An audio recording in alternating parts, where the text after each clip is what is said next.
pas nécessaire d'être un expert en histoire pour apprécier l'archéologie. Il suffit d'être curieux et de porter un regard attentif sur le passé. Nous savons que vous avez les deux, parce que vous êtes ici. Merci de vous joindre à nous. En retour, nous vous montrons une collection de découvertes archéologiques étonnantes. Numéro 1. La Statue de la Liberté, symbole emblématique de la liberté dans le port, est généralement associée à l'immigration en raison de son emplacement près de l'historique Ellis Island, un point d'entrée pour de nombreux immigrants. Cependant, ses origines racontent une autre histoire. Initialement conçue pour incarner l'esprit des Lumières, la statue porte une torche symbolisant l'illumination de la connaissance et une tablette marquant la date de l'indépendance américaine. Ce don de la France commémore le centenaire de l'indépendance et renforce l'amitié entre les deux nations. Le lien entre la liberté et l'immigration s'est approfondi lorsqu'Emma Lazarus a écrit The New Colossus, un poème qui se trouve sur le piédestal de la statue. La Libertad est devenue la mère protectrice des exilés, élargissant le récit au-delà du symbolisme. Cette exploration de son histoire nous rappelle que notre perception historique peut être façonnée par des idées fausses et nous incite à aborder les récits avec un œil perspicace qui en reconnaît les nombreuses couches. Numéro 2. En mars 2023, 7 pièces de monnaie lituanienne du 19e siècle ont été découvertes à la périphérie de Zanukoli.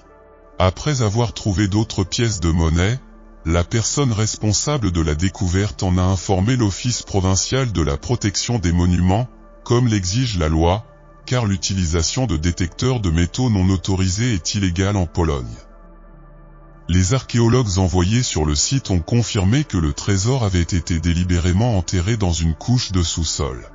La découverte contenait environ 1000 pièces de monnaie, principalement des couronnes et des shillings lituaniens, la plupart à l'intérieur d'un pot en céramique polonais traditionnel.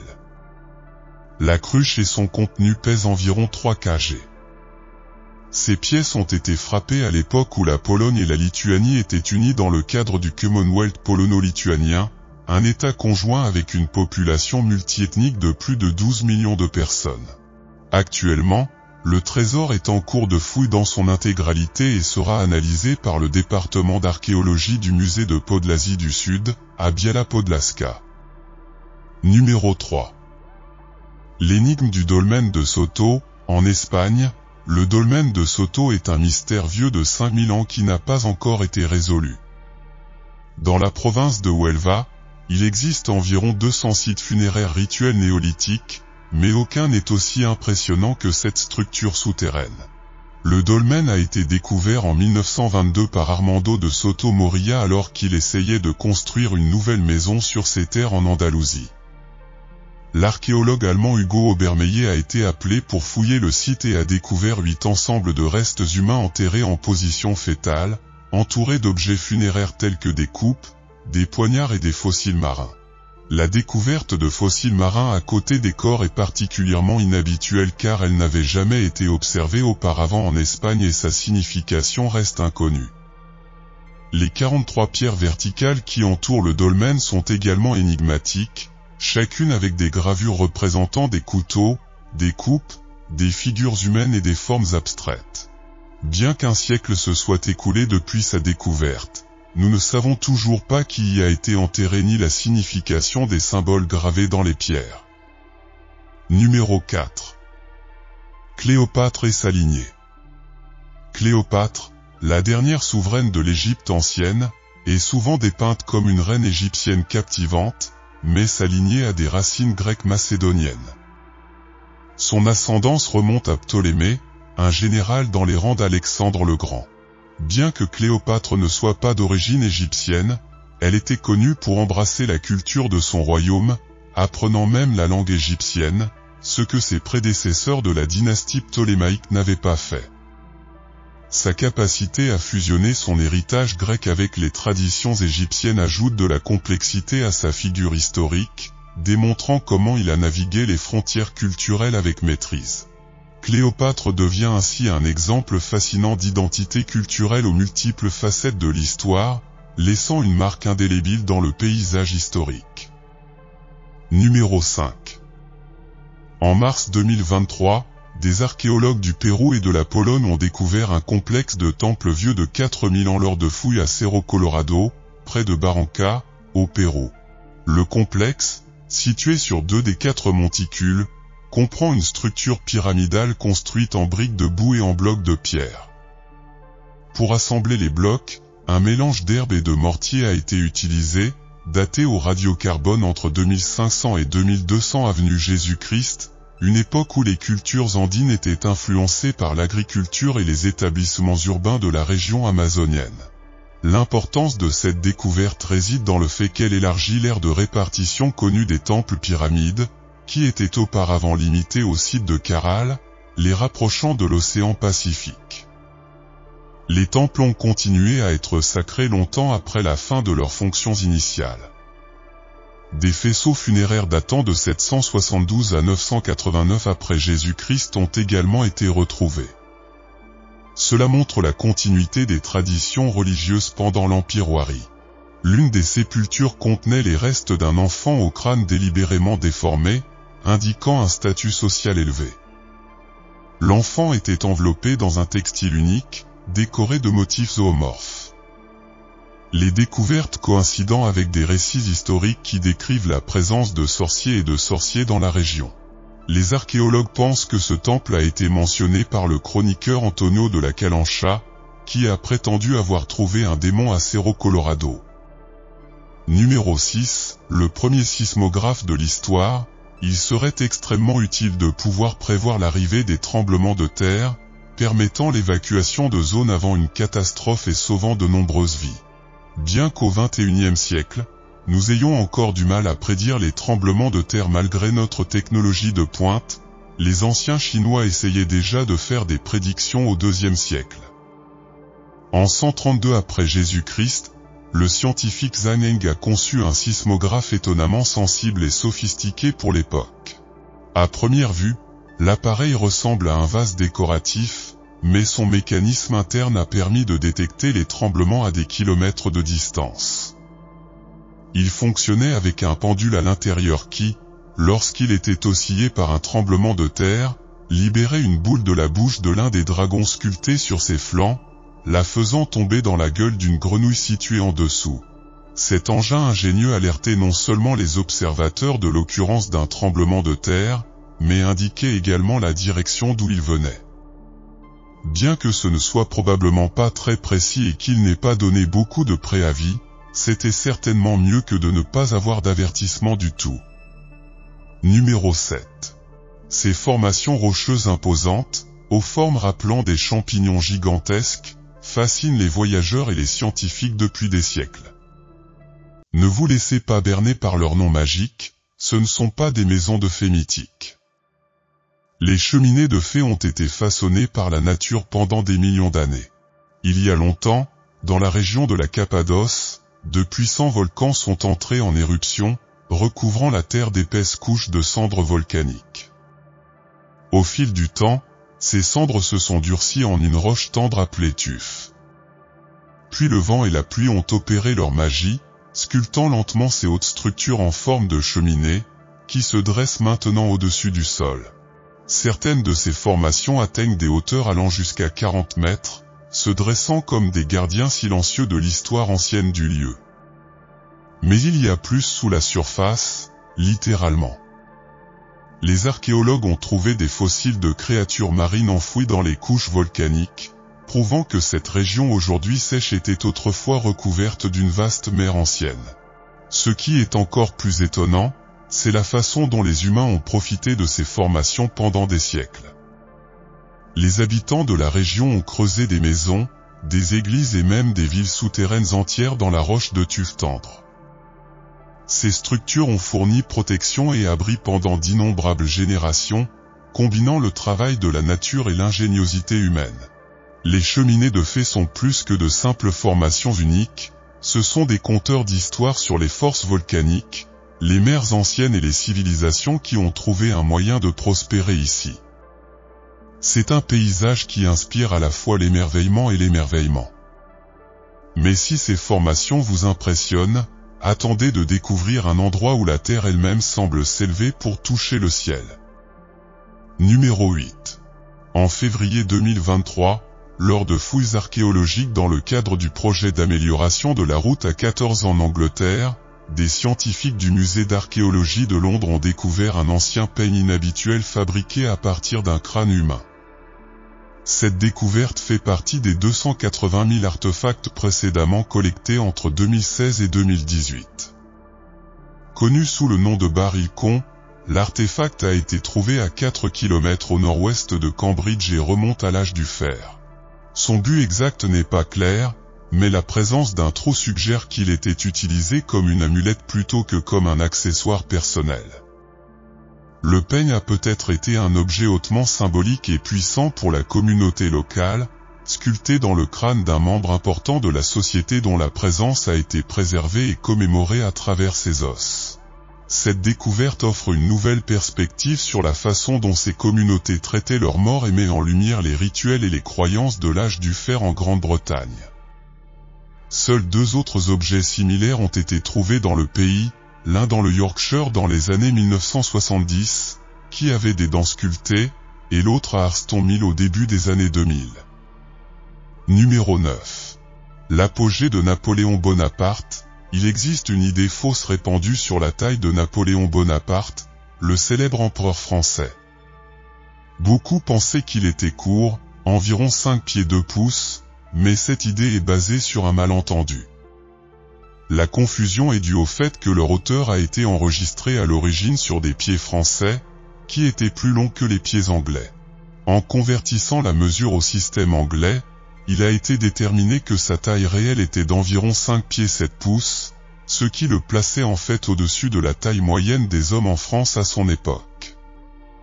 Cette interprétation erronée a été renforcée par des caricatures britanniques qui ont exagéré sa prétendue petite taille, perpétuant ainsi l'idée fausse. Cette idée fausse courante sur Napoléon met en évidence comment les préjugés et les inexactitudes peuvent s'enraciner dans nos récits historiques. Il souligne l'importance de remettre en question les croyances populaires et de se plonger dans les récits historiques pour découvrir la vérité derrière des détails apparemment triviaux. Numéro 10. Des scientifiques scandinaves ont fait une découverte archéologique fascinante dans l'ouest du Danemark, un disque d'or avec une inscription faisant référence au dieu nordique Odin. Cette inscription, trouvée sur un pendentif de bractée du trésor de Vindlef, est aujourd'hui considérée comme la plus ancienne référence connue à Odin, datant du VE siècle. Cette découverte précède d'au moins 150 ans la plus ancienne référence connue auparavant. Le trésor Vindlef, découvert en 2020, est une collection extraordinaire contenant environ 1 kg d'or, y compris de grands médaillons et des pièces de monnaie romaine réutilisées comme bijoux. Les experts pensent que ce trésor, enterré il y a 1500 ans, a peut-être été caché pour le protéger des ennemis ou comme offrande aux dieux. L'une des bractées les plus remarquables porte l'inscription « Il est l'homme d'Odin », faisant peut-être référence à un roi ou à un souverain inconnu de l'époque. L'inscription runique sur la bractée a impressionné les experts par sa fabrication exceptionnelle. Cette découverte ouvre la porte à d'autres recherches sur les nombreuses inscriptions sur les bractées. Le trésor de Vindlef, aujourd'hui exposé au Musée national du Danemark, témoigne de la riche histoire de la région. Numéro 11. Newgrange, une merveille néolithique, dans la verdure du comté de Meath, en Irlande, se trouve Newgrange, une tombe néolithique plus ancienne que Stonehenge et les pyramides égyptiennes. Construit vers 3200 avenue Jésus-Christ. Il fait partie du complexe de Brunabouan, un site du patrimoine mondial qui comprend également les tombes de Knowth et Dowth. Newgrange est un grand monticule circulaire entouré de pierres gravées d'art mégalithique. La structure mesure 85 mètres de large et 12 mètres de haut, et a été construite avec environ 200 000 tonnes de terre et de pierres apportées de lieux lointains tels que les montagnes de Mourne. Au centre de Newgrange se trouve un passage en pierre menant à une chambre cruciforme utilisée pour enterrer les ossements humains, brûlés et non brûlés, ce qui suggère son utilisation dans les rites funéraires. Le passage est aligné pour capturer le lever du soleil du solstice d'hiver à travers une ouverture dans le toit, inondant la chambre intérieure de lumière du soleil et soulignant l'importance astronomique de la tombe. Les archéologues pensent que Newgrange avait un but religieux ou cérémoniel, ce qui se reflète dans son art complexe et son architecture sophistiquée. Sa façade, principalement faite de rochers de quartz blanc, et la présence d'un cercle de pierre qui l'entoure accentue encore son importance cérémonielle. L'importance historique du site est renforcée par son rôle dans la mythologie irlandaise. On croyait qu'il s'agissait d'une demeure de divinités telles que Dagda et son fils Angus. Les récits mythologiques indiquent que Newgrange n'était pas seulement un monument, mais une figure centrale dans les histoires de souveraineté et de divinité, où les royaumes célestes et terrestres étaient unis. Les études archéologiques, en particulier celles de Michael J. O'Kelly, entre 1962 et 1975, ont joué un rôle crucial dans la révélation des secrets de Newgrange. Les reconstructions d'O'Kelly, telles que la restauration de la façade de la tombe pour un accès facile aux visiteurs, bien que controversées, ont aidé à préserver cette ancienne structure. De plus, l'art de Newgrange, avec ses gravures de spirales, d'arcs et de motifs géométriques, montre une compréhension avancée du design et du symbolisme. On pense que ces gravures, situées principalement sur la pierre d'entrée et les pierres de bordure, ont une signification rituelle au-delà de la décoration. Numéro 12. Les Romains ont réalisé un exploit impressionnant avec leur système avancé d'aqueduc et de plomberie. Bien qu'ils ne soient pas les inventeurs de ces systèmes, ils les ont perfectionnés pour en faire l'un des plus grands exploits d'ingénierie de leur époque. Ils ont construit de vastes réseaux de tuyaux en plomb et en argile, d'égouts et d'aqueducs, qui ont joué un rôle crucial dans la santé publique et l'assainissement de leur ville. Rome, par exemple, s'appuyait sur 11 aqueducs pour fournir de l'eau aux bains publics, aux fontaines et aux maisons, assurant ainsi un haut niveau d'hygiène dans la vie urbaine. Ils ont également développé des systèmes d'égouts avancés, dont le célèbre Cloaca Maxima, l'un des plus anciens au monde. Cependant, malgré ces réalisations, les Romains utilisaient des tuyaux en plomb, démontrant un manque de connaissances sur leurs risques pour la santé. Certains chercheurs suggèrent qu'une exposition prolongée au plomb pourrait avoir contribué à des problèmes de santé dans la population et même au déclin de l'Empire romain. Ce cas nous montre combien il est important d'évaluer les effets négatifs potentiels du progrès technologique.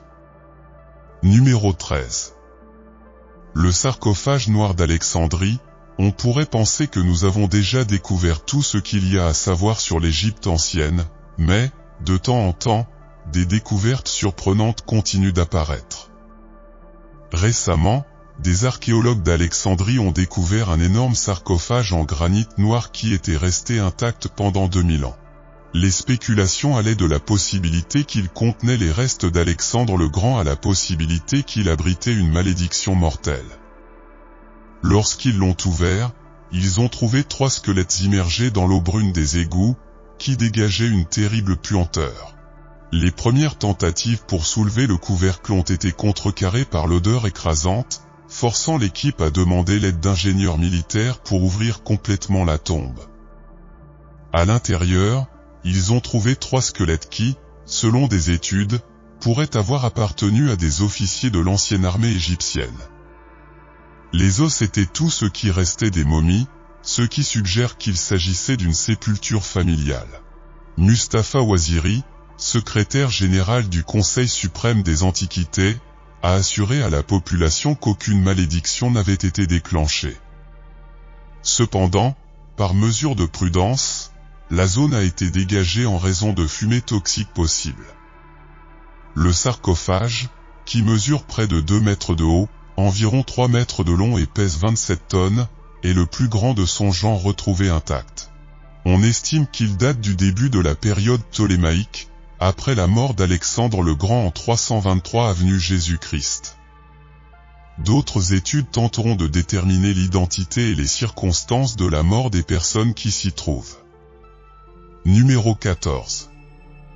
le British Museum abrite une sculpture connue sous le nom de The Swimming Reindeer, une œuvre magdalénienne vieille de 13 000 ans, sculptée par un artiste inconnu en France. Cette sculpture a été créée à partir d'une défense de mammouth et découverte en 1866 par un ingénieur français nommé Pecado de Lille. Initialement, on pensait qu'il s'agissait de deux pièces distinctes, jusqu'à ce qu'en 1904, l'archéologue Émile Cartaillac se rende compte qu'elles formaient une seule œuvre. La découverte, qui comprenait une sculpture de renne et un propulseur de lance sculpté, a été exposée en 1867 à l'Exposition universelle de Paris, suscitant un grand intérêt pour sa sophistication et sa représentation détaillée des animaux. En 1887, la sculpture a été acquise par le British Museum après des négociations qui ont réduit son prix à 500 livres sterling. Aujourd'hui, la pièce délicate est conservée dans un environnement contrôlé et est considérée comme la plus ancienne œuvre d'art de tous les musées britanniques, datant de la fin de l'ère glaciaire. Cette découverte met en évidence la présence de rennes, de mammouths et d'humains à une époque connue sous le nom d'âge du renne, pendant la période magdalénienne. Dans la grotte de la Madeleine, en France, d'autres œuvres d'art similaires ont été trouvées, bien que peu aussi impressionnantes que cette sculpture. Numéro 15. En 1518, dans la ville pittoresque de Strasbourg, un phénomène particulier connu sous le nom de peste de la danse a émergé. Une femme nommée Madame Trophéa sortit de sa maison et commença à danser dans la rue. Ce qui a commencé comme une performance solo s'est transformé en un spectacle bizarre, avec plus de personnes se joignant à la fièvre infectieuse de la danse. Les autorités, perplexes et inquiètes, ont essayé divers traitements non conventionnels, comme l'hébergement des personnes touchées dans un bâtiment avec de la musique live, mais la danse a persisté. Finalement, ils ont décidé d'emmener les danseurs hors de la ville, une mesure drastique qui a miraculeusement arrêté la propagation de l'étrange maladie. Ce phénomène n'était pas unique, car des épidémies similaires ont été documentées au XIVe siècle en France, au XVe siècle en Belgique et au Xe siècle à Madagascar. Bien que plusieurs théories aient été avancées, la cause exacte de cette danse mystérieuse reste une énigme pour les scientifiques. Il a été suggéré qu'il pourrait être lié à une intoxication alimentaire causée par un champignon appelé ergot, bien qu'il n'y ait pas de réponse définitive. Numéro 16. L'histoire de George Washington. L'histoire de George Washington va au-delà de ses prouesses reconnues en tant que premier dirigeant des États-Unis. Bien qu'il s'agisse d'un emblème suprême de l'identité américaine, il existe un chapitre moins connu sur sa santé dentaire. Au début de sa vie d'adulte, dans la vingtaine, Washington a été confronté à une maladie mystérieuse qui lui a fait perdre ses dents une par une. Lorsqu'il assuma la présidence en 1789, il ne lui restait plus qu'une dent. Reconnaissant l'importance de son apparence, il consulta le docteur John Greenwood, un pionnier de la dentisterie.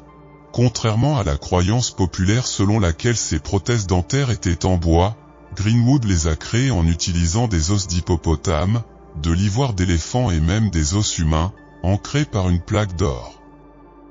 Ces prothèses dentaires sur mesure permettaient à Washington d'articuler ses discours avec confiance. Aujourd'hui, des répliques de ces prothèses dentaires sont exposées dans les musées de Baltimore et de New York, reliant de manière tangible le passé et le présent. Numéro 17. L'énigmatique hymne religieuse est généralement un travail d'amour pour celui qui la fabrique, mais même en tenant compte de cela, ces miniatures sculptées dans du buis sont incroyablement sophistiquées. Seules 135 de ces minuscules sculptures, parfois appelées « noix de prière », ont été retrouvées, toutes réalisées entre 1500 et 1530 aux Pays-Bas. Cela suggère qu'ils auraient pu être l'œuvre d'un seul artiste. Les petits autels sont assemblés avec des perforations si minuscules que leurs articulations sont complètement cachées. Nous n'avons pu déterminer comment ils ont été construits que grâce à l'utilisation des rayons X et des microscopes, ce qui soulève la question suivante, comment quelqu'un aurait-il pu les assembler sans une telle technologie en premier lieu? Les broches qui maintiennent tout en place sont plus petites qu'une graine d'herbe, invisibles à l'œil humain, ce qui nous fait nous demander comment elles ont pu être manipulées avec autant de précision. Quelqu'un aux Pays-Bas du XVIe siècle a-t-il caché un ancien appareil à rayon X? La seule autre explication est que l'artisan qui les a créés était si incroyablement myope qu'il aurait été presque aveugle à plus de 30 cm de son travail. Numéro 18. Le mystère des mégalithes de Baalbek. Le site archéologique de Baalbek au Liban est à la fois stupéfiant et énigmatique. Son plus grand mystère réside dans les énormes pierres mégalithiques qui ont été taillées dans la carrière.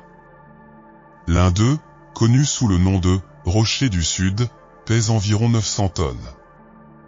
On ne sait pas avec certitude à quoi servaient ces pierres, pourquoi elles étaient taillées à cette taille ou comment elles étaient destinées à être déplacées dans les temps anciens. Encore plus impressionnant est le « Western Rock », avec un poids estimé à 1000 tonnes. Une théorie suggère que ces mégalithes étaient destinés à faire partie du trilithe de Baalbek, mais, comme il est situé en hauteur, il aurait été presque impossible de les traîner ou de les pousser là avec la technologie de l'époque. On ne sait pas qui a fait ce travail. Il est généralement attribué aux anciens Romains, mais il n'y a aucune preuve qu'ils aient tenté d'extraire des mégalithes d'une telle ampleur dans d'autres parties de leur empire. Ce projet de construction serait incroyablement difficile à réaliser même aujourd'hui, sans parler d'il y a des milliers d'années.